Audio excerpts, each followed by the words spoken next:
Hello friend, welcome to study wise channel. आज मैं GK test के अंतर्गत आज मेरा टॉपिक अशोक से है। तो अशोक से संबंधित जो भी प्रश्न पूछे जा सकते हैं परीक्षाओं में या जो आए हुए हैं और जिनके आने की संभावनाएं हैं, जो भी प्रश्न बन सकते थे इंपॉर्टेंट महत्वपूर्ण, सारे प्रश्नों को मैं इस वीडियो में लेकर आई हूँ। तो इस वीडियो को ज़रूर देखिएगा, वेरी यूजफुल वीडियो है। तो चलिए फ्रेंड, आइए हम लोग शुरू करते हैं, प्रश्नों को देखते हैं। पहला प्रश्न है, सम्राट अशोक गद्दी पर कब बैठा? 260 ईसा पूर्व, 261 ईसा पूर्व, 273 ईसा पूर्व, 275 ईसा पूर्व। तो फ्रेंड, इसका ऑप्शन सी सही है, 273 ईसा पूर्व। सम्राट अशोक गद्दी पर कब बैठा? 273 ईसा पूर्व। Next question. नेक्स्ट है, अशोक किसका पुत्र था? चंद्रगुप्त मौर्य, बिंदुसार, दशरथ, उड़ान। तो फ्रेंड, इसका ऑप्शन बी सही है, बिंदुसार। अशोक किसका पुत्र था? बिंदुसार। Next question. पुराणों में अशोक का क्या नाम है? देवनामप्रिय, प्रियदर्शी, अशोकवर्धन, अशोक। तो इसका ऑप्शन सी सही है, अशोकवर्धन। तो याद रखिएगा, पुराणों में अशोक का क्या नाम है? अशोकवर्धन। Next question. नेक्स्ट है, किस अभिलेख में अशोक का नाम अशोक नहीं मिलता है? मास्की, गुर्जरा, अहरोरा, उदयगोलम। तो इसका ऑप्शन सी है, अहरोरा में अशोक का नाम अशोक नहीं मिलता। बाकी ये तीनों में अशोक का नाम अशोक मिलता है। तो याद रखिएगा, मास्की, गुर्जरा और उदयगोलम में अशोक का नाम अशोक मिलता है और अधिकांश अभिलेखों में देवनाम प्रिय मिलता है अशोक का नाम। तो याद रखिएगा कि अधिकांश अभिलेखों में अशोक का क्या नाम मिलता है? देवनाम प्रिय। और ये तीनों अभिलेख में मास्की, गुर्जरा, उदयगोलम में अशोक का नाम अशोक मिलता है। Next question. राज्याभिषेक के से पहले अशोक कहाँ का राज्यपाल था? उज्जैन, कलिंग, पाटलिपुत्र, कौशल। तो इसका ऑप्शन ए सही है, उज्जैन। राज्याभिषेक से पहले अशोक कहाँ का राज्यपाल था? उज्जैन का। याद रखिएगा। Next question. अशोक के अभिलेखों में उसकी किस पत्नी का नाम मिलता है? करुवाकी, तिष्यरक्षिता, विदिश महादेवी, इनमें से कोई नहीं। तो इसका ऑप्शन ए सही है, करुवाकी। याद रखिएगा कि अशोक के अभिलेखों में किस पत्नी का नाम मिलता है अशोक के? करुवाकी। नेक्स्ट क्वेश्चन है, अशोक का राज्याभिषेक कब हुआ? 273 ईसा पूर्व, 269 ईसा पूर्व, 265 ईसा पूर्व, 261 ईसा पूर्व। तो इसका ऑप्शन बी सही है, 269 ईसा पूर्व। तो याद रखिएगा कि अशोक का राज्याभिषेक कब हुआ? 269 ईसा पूर्व।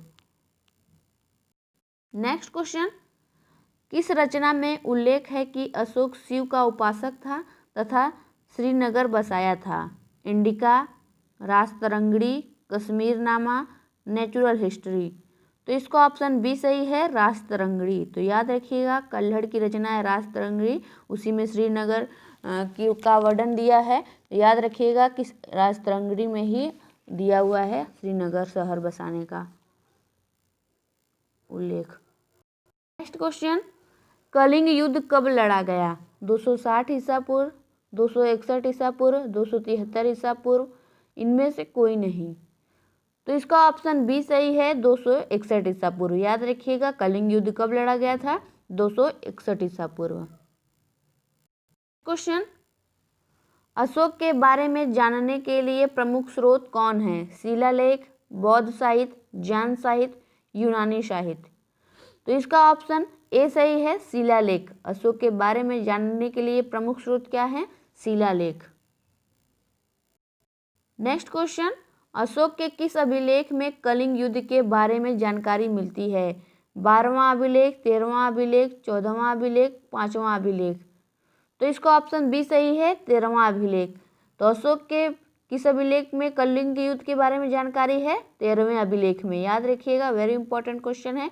तो फ्रेंड देखिए, जितने भी इंपॉर्टेंट क्वेश्चन बन सकते हैं मैं सारे क्वेश्चनों को लेकर आई हूँ। वीडियो को जरूर पूरा देखिएगा, और भी अच्छे अच्छे प्रश्न इसमें मिलेंगे आपको। नेक्स्ट क्वेश्चन है कि अशोक ने बौद्ध धर्म की दीक्षा किससे ली? महाकश्यप, मोगली पुत्य, उपगुप्त, निग्रोध। तो इसका ऑप्शन सी सही है, उपगुप्त से दीक्षा ली। तो याद रखिएगा अशोक ने निग्रोध के भाषण से, तो याद रखिएगा फ्रेंड कि उस निग्रोध के उपदेश से प्रभावित होकर बौद्ध धर्म की दीक्षा किससे ली? अशोक ने उपगुप्त से। नेक्स्ट क्वेश्चन, अशोक ने बौद्ध होने का प्रबल प्रमाण किससे मिलता है? अशोक के बौद्ध होने का प्रबल प्रमाण किससे मिलता है? सारनाथ अभिलेख, भाब्रू अभिलेख, सांची अभिलेख, प्रयाग अभिलेख। तो इसका ऑप्शन बी सही है, भाब्रू अभिलेख। याद रखिएगा भाब्रू अभिलेख से पता चलता है उसके बौद्ध होने का प्रमाण। नेक्स्ट क्वेश्चन है, अशोक ने श्रीलंका में बौद्ध धर्म का प्रचार करने के लिए किसे भेजा? महेंद्र तथा तीवर, महेंद्र तथा संघमित्रा, महेंद्र तथा भद्र, उपयुक्त में से कोई नहीं। तो ऑप्शन बी सही है, महेंद्र तथा संघमित्रा, जो उनके पुत्र और बेटी थी महेंद्र और संघमित्रा, उनको श्रीलंका बौद्ध धर्म के प्रचार के लिए भेजा था। तो याद रखिएगा अशोक ने श्रीलंका बौद्ध धर्म के प्रचार के लिए किसे भेजा था? महेंद्र और संघमित्रा को, अपने पुत्र और पुत्री को।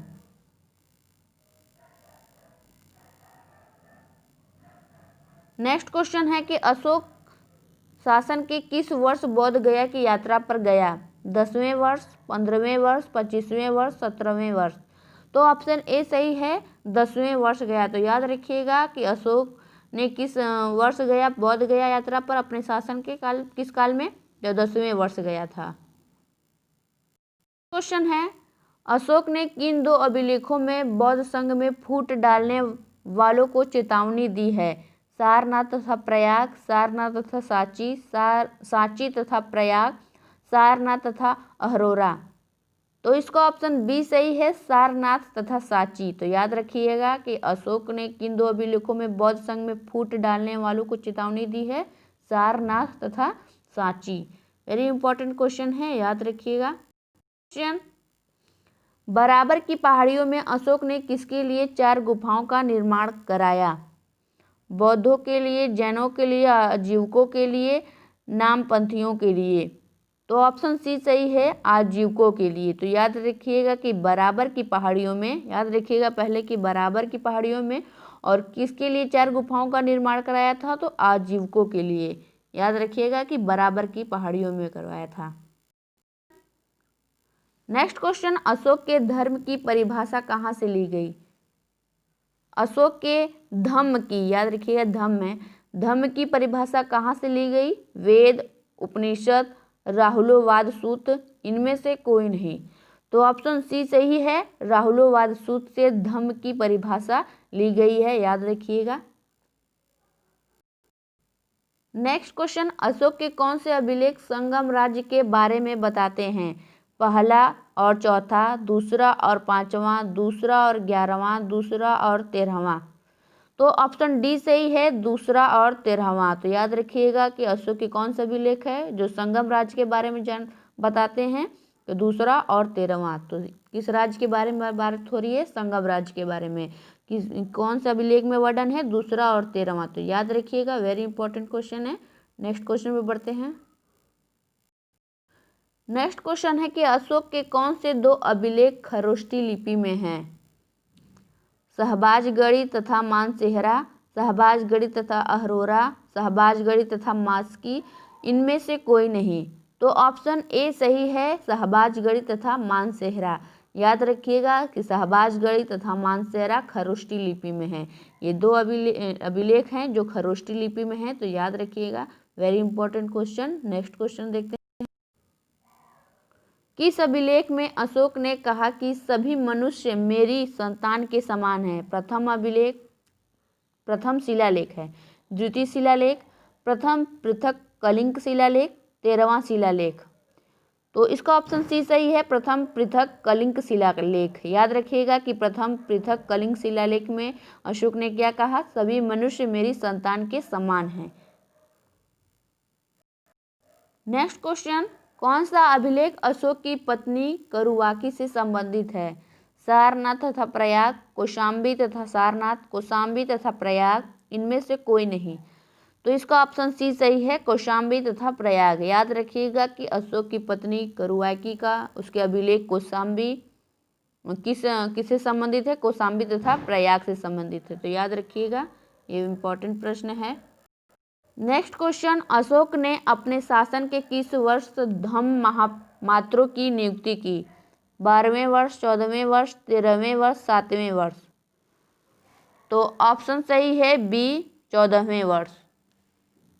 याद रखिएगा।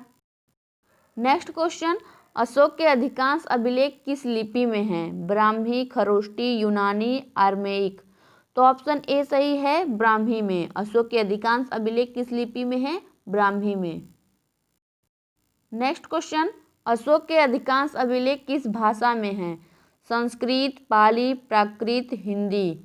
तो सी ऑप्शन सही है, प्राकृत में। तो अधिकांश अभिलेख किस भाषा में है? तो प्राकृत में है।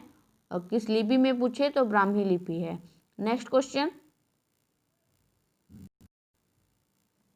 सर्वप्रथम दिल्ली में अशोक के स्तंभों का पता किसने लगाया? Cunningham, Tieffenthaler, Marshall, Robert Bruce Foote. तो ऑप्शन बी सही है, टिफेंथेलर ने। याद रखिएगा, सर्वप्रथम दिल्ली में अशोक के स्तंभों का पता किसने लगाया था? टिफेंथेलर ने। नेक्स्ट क्वेश्चन, सबसे पहले 1837 में अशोक के अभिलेखों को किसने पढ़ा? मार्शल, कनिंघम, जेम्स प्रिंसम, बोका।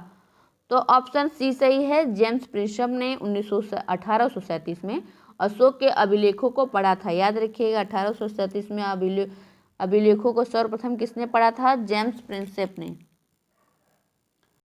नेक्स्ट क्वेश्चन, धार्मिक सहिष्णुता की बात अशोक के किस अभिलेख में कही गई है? 10वें, 12वें, 11वें, 14वें। तो ऑप्शन बी सही है, 12वें अभिलेख में। तो याद रखिएगा, धार्मिक सहिष्णुता की बात किस अभिलेख में कही गई है? 12वें अभिलेख में। तो याद रखिएगा फ्रेंड। और ये कुछ प्रश्न थे अशोक से संबंधित, जो भी प्रश्न इंपॉर्टेंट बन सकते थे या आए हुए हैं परीक्षाओं में, सारे प्रश्नों को मैं लेकर आई थी। वीडियो अच्छी लगी हो तो लाइक कर दीजिएगा, और चैनल को सब्सक्राइब नहीं किए हैं तो प्लीज़ सब्सक्राइब कर दीजिएगा। ऐसे ही वीडियो देखते रहिए। वीडियो देखने के लिए आप सबका बहुत बहुत धन्यवाद।